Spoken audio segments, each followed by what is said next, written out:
Dear student, listen. Now we are going to discuss Pauli's exclusion principle. It is a very important principle, so please try to understand and look at the board. See, uh, according to this principle, इस principle के अनुसार this principle first of all I would like to tell you that this principle was given by Wolfgang Pauli.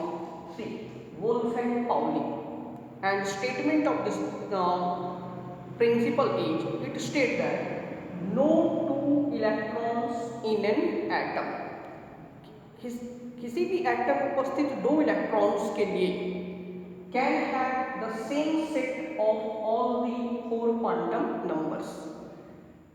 Once again I repeat, किसी भी atom में उपस्थित दो electrons के लिए चारों क्वांटम नंबर्स का वैल्यू सेम नहीं हो सकता है.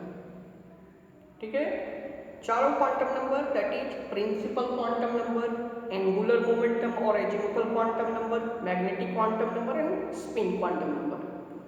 ठीक है, इन चारों क्वांटम नंबर्स का वैल्यू किसी भी दो इलेक्ट्रॉन्स के लिए, एक एटम में उपस्थित किसी भी दो इलेक्ट्रॉन्स के लिए चारों क्वांटम नंबर्स का वैल्यू कभी भी सेम नहीं होगा.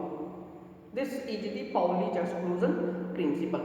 Once again I repeat, no two electrons, किसी भी दो इलेक्ट्रॉन्स के लिए in an atom, एक एटम में उपस्थित किसी भी दो इलेक्ट्रॉन्स के लिए can have the same set of all the four quantum numbers. चारों क्वांटम नंबर्स का सेट जो है वो सेम नहीं हो सकता है.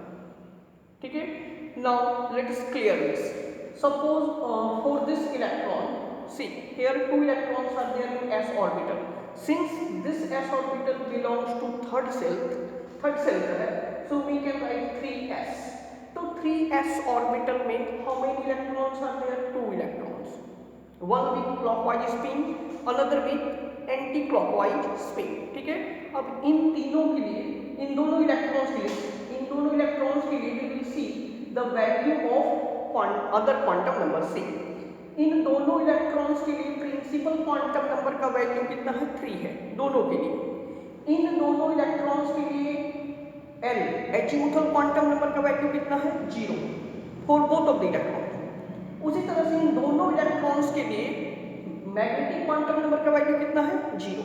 तो इन दोनों इलेक्ट्रॉन्स के लिए 3s ऑर्बिटल में उपस्थित दो इलेक्ट्रॉन्स के लिए तीनों quantum number, principal quantum number, azimuthal quantum number और मैग्नेटिक क्वांटम नंबर का वैल्यू सेम है. बट स्पिन क्वांटम नंबर, जो चौथा क्वांटम, फोर्थ क्वांटम नंबर, उसका वैल्यू डिफरेंट है. एक प्लस हाफ तो दूसरा माइनस हाफ. तो इस तरह से हम ये कर सकते हैं कि अगर किसी ऑर्बिटल में उपस्थित दो इलेक्ट्रॉन्स के लिए, ठीक है, तीन क्वांटम नंबर्स का वैल्यू सेम हो जाए, principal, angular momentum and magnetic quantum number, तो चौथा quantum number, fourth quantum number that is spin quantum number will be different. ठीक है, let us take this two electron, ये दो इलेक्ट्रॉन्स के लिए हम लोग देखते हैं. दिस टू इलेक्ट्रॉन्स, ठीक है, which are present in 3p. This is 3px 3py. ठीक है, इन दोनों इलेक्ट्रॉन्स के लिए 3p ऑर्बिटल, 3px और y ऑर्बिटल उपस्थित इन दोनों इलेक्ट्रॉन्स के लिए प्रिंसिपल क्वांटम नंबर का वैल्यू 3 है दोनों के लिए. ठीक है, इन दोनों इलेक्ट्रॉन के लिए एंगुलर मोमेंटम क्वांटम नंबर का वैल्यू कितना है? इन दोनों के लिए देखिए है 0. ठीक है, sorry, angular momentum quantum number का वैल्यू दोनों के लिए 1 है. This is 1. उसी तरह से मैग्नेटिक क्वांटम नंबर का वैल्यू इन दोनों इलेक्ट्रॉन्स के लिए कितना है? 0. ठीक है, तो तीन क्वांटम नंबर का वैल्यू सेम हो गया. इन दोनों इलेक्ट्रॉन्स के लिए तीन quantum number, principal quantum number, angular momentum quantum number और मैग्नेटिक क्वांटम नंबर, तीनों के लिए सेम है. लेकिन फोर्थ क्वांटम नंबर जो स्पिन क्वांटम नंबर है वो डिफरेंट है. एक के लिए प्लस हाफ तो दूसरे के लिए माइनस हाफ. ठीक है, let us take another example of d orbital. See, this d orbital belongs to third cell. चूंकि ये थर्ड सेल का d orbital है, we can write 3d. इनमें से एक होगा 3dxy, dyz, dzx, dx squared sy square and dz square. इसमें से एट रैंडम आप किसी भी दो इलेक्ट्रॉन को सिलेक्ट कर लीजिए. Let us suppose we are taking these two electrons. इन दोनों इलेक्ट्रॉन्स के लिए, ठीक है।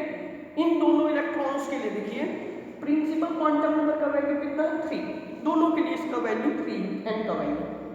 इन दोनों इलेक्ट्रॉन्स के लिए जो 3d ऑर्बिटल में उपस्थित है दोनों के लिए l का वैल्यू कितना है -2 c। For both the electron value of magnetic quantum number is -2, for both the electron value of angular momentum quantum number is +2, ठीक है। तो इन तीन क्वांटम नंबर का इन दोनों इलेक्ट्रॉन्स के लिए for both the electrons value of principal quantum number, angular momentum quantum number and magnetic quantum numbers are same, but spin quantum number has different value, ठीक है। तो this is the Pauli's exclusion principle कि एक orbital में उपस्थित दो electrons के लिए चारों क्वांटम नंबर्स का वैल्यू कभी भी सेम नहीं होगा। अगर तीन क्वांटम नंबर का वैल्यू सेम होता हो, principal, angular momentum and magnetic quantum number का वैल्यू सेम हो, तो स्पिन क्वांटम नंबर जो है उसका वैल्यू डिफरेंट होगा। It means statement of this, ये जो आपका स्टेटमेंट था, meaning of this statement, it means that if two electron of a subshell, एक ही सबसेल या एक ही ऑर्बिटल में उपस्थित दो इलेक्ट्रॉन्स के लिए have the same value of 3 quantum number, एक ही ऑर्बिटल में उपस्थित दो इलेक्ट्रॉन्स के लिए अगर तीन क्वांटम नंबर्स का वैल्यू सेम है, that is n principal quantum number, l angular momentum quantum number and m, ठीक है, then the value of its fourth quantum number कौन सा हो गया, that is spin quantum number, must be different. Clear?